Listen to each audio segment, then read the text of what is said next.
El Amstrad GX 4000 fue la primera y única consola de videojuegos desarrollada por Amstrad, una empresa británica fundada por Alan Sugar y que durante la década de los 80 se convirtió en una de las principales referencias del mercado de ordenadores personales con su serie de microordenadores Amstrad CPC y PCW.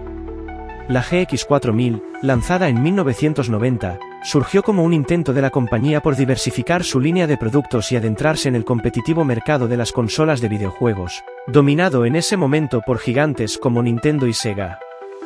Sin embargo, a pesar de sus capacidades técnicas y un diseño futurista, la GX 4000 fue un fracaso comercial y es recordada hoy como uno de los grandes desaciertos de la industria. La Amstrad GX 4000 destacaba por su aspecto exterior innovador, con un diseño que recordaba a una nave espacial, en color blanco y con líneas suaves y curvas.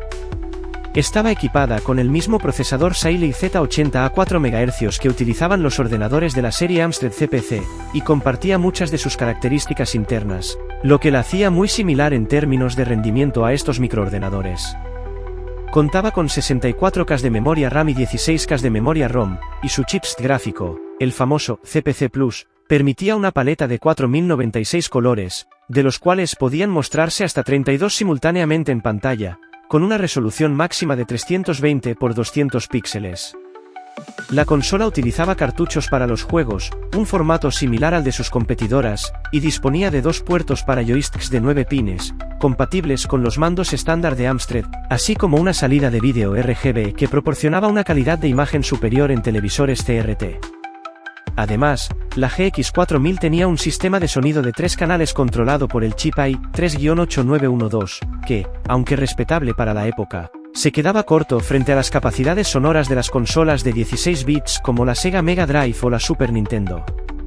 La llegada de la Amstrad GX 4000 al mercado se produjo en un momento en el que las consolas de 8 bits, como la NES de Nintendo y la Sega Master System, ya estaban asentadas, y las consolas de 16 bits, como la Mega Drive y la inminente Super Nintendo, comenzaban a marcar un nuevo estándar de calidad gráfica y de rendimiento.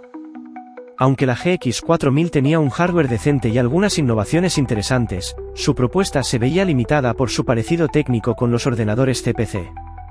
Los juegos disponibles para la GX 4000 eran, en su mayoría, conversiones de títulos ya existentes en el catálogo de CPC, lo que daba como resultado gráficos y jugabilidad similares a los de un ordenador doméstico y no a los de una consola dedicada. Además, muchos de los juegos desarrollados para la GX 4000 no aprovechaban por completo el potencial del chipset gráfico, y algunos títulos presentaban parpadeos, baja velocidad de fotogramas y una experiencia de juego inferior a la que ofrecían las consolas rivales.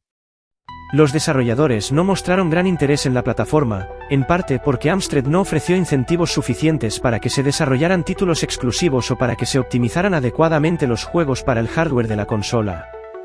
Entre los pocos títulos notables para la GX 4000 se encuentran Venom, Traver, que venía incluido con la consola, Pan y Robocop 2, que a pesar de mostrar gráficos mejorados, no lograron atraer a un público masivo. Uno de los grandes errores de Amstrad con la GX 4000 fue su estrategia de marketing y distribución. La compañía subestimó el nivel de competencia que encontraría en el mercado de consolas, y a pesar de su amplia experiencia en el ámbito de los ordenadores personales, no supo cómo posicionar adecuadamente la GX 4000. El hecho de que los juegos se sintieran como simples versiones de títulos de ordenador redujo el atractivo de la consola para los jugadores más jóvenes, que buscaban experiencias novedosas y gráficamente atractivas. Además, la falta de un catálogo sólido y de títulos exclusivos hizo que las tiendas minoristas rápidamente perdieran interés en el producto. El precio inicial de la GX 4000 era competitivo, situándose en torno a las 99 libras esterlinas, en España la mía costó 17.000 pesetas como podéis ver en el vídeo, pero la ausencia de juegos de calidad y de una propuesta clara sobre qué ofrecía la GX 4000 frente a otras consolas hicieron que su lanzamiento fuera recibido con frialdad. En pocos meses, las ventas de la GX 4000 se estancaron, y muchas unidades se quedaron sin vender en las estanterías de las tiendas. En menos de un año desde su lanzamiento, la GX 4000 fue retirada del mercado, con un número estimado de ventas que no superó las 15.000 unidades aunque no está clara esta cifra, convirtiéndose en un fracaso rotundo para Amstrad. A pesar de su fracaso comercial, la Amstrad GX 4000 se ha convertido en un objeto de colección muy valorado entre los aficionados a la retroinformática y las consolas clásicas. Su escasez, combinada con su diseño único y su conexión con la historia de los microordenadores Amstrad, ha hecho que las unidades en buen estado alcancen precios considerables en el mercado de coleccionistas. Algunos entusiastas han desarrollado Homebrew para la GX 4000, demostrando que el hardware tenía más potencial del que se explotó en su día. El legado de la GX 4000 también sirve como un recordatorio de los desafíos de entrar en el mercado de las consolas de videojuegos.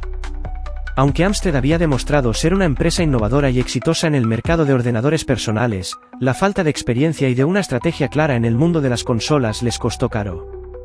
La GX 4000 es hoy recordada como uno de los grandes fracasos de la industria, pero también como una curiosidad tecnológica que sigue fascinando a quienes buscan explorar la historia de las consolas de videojuegos de una manera diferente.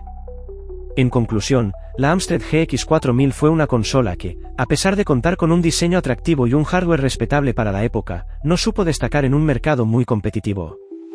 Su fracaso comercial marcó el final de la incursión de Amstrad en el mundo de las consolas, pero dejó un legado interesante que perdura en la memoria de los aficionados y coleccionistas.